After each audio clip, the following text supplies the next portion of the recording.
I always get those questions to say, which one must I do? Must I buy a standalone or must I buy an apartment? And I feel like even the answer, it won't be just a straightforward answer. It's something that even the person who's listening must reason and make their own decision. But if we're talking about apartment, the challenge is that it's a fixed a property. It's a property that you cannot extend. So let's say you are buying it for investment. You cannot say, I'm going to build back rooms on an apartment. Whatever you have, you will always have that. That's the downfall about apartment, that you cannot capitalize on the land to say, I want to build more things on this land so that I can increase the amount that I'm getting from this rental property. So that's the disadvantage of the apartment, that you cannot extend it.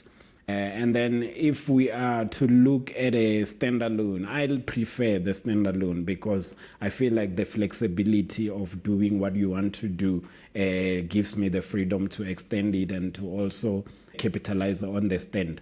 So I prefer the standalone, and I feel like on a standalone, you can be able to make a lot more money from it as a rental property. And then on it, you can be able to say, okay, even the value of the properties, I feel like standalone, the value grows much quicker compared to the apartment. Although when we are looking at an apartment, there's also an issue of strategies, because sometimes the problem is not the property. The problem is the strategy that you are implementing in the property. If you have a good strategy to say, I'm buying this apartment so that I can do Airbnb because this is closer to OR Tambo, to the airport, then it can be a good strategy for the apartment, and you can make a lot of money through that strategy.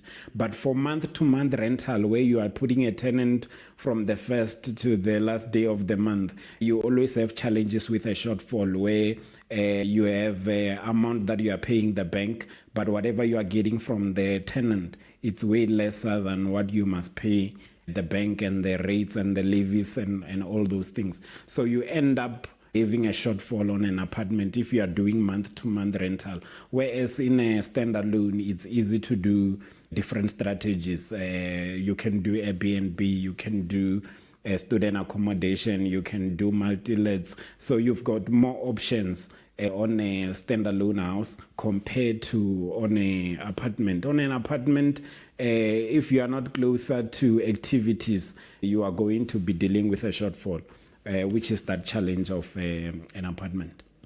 What if the consideration is risk and safety? Yes, and that one I forgot to mention it, which is important. Let's say you are now buying to stay in it, which now you are no more buying for investment. Then it's a good. If you are a lady, you just want to stay in this place, and then you want safety, you want to be closer to work, then it's good for you to buy the apartment.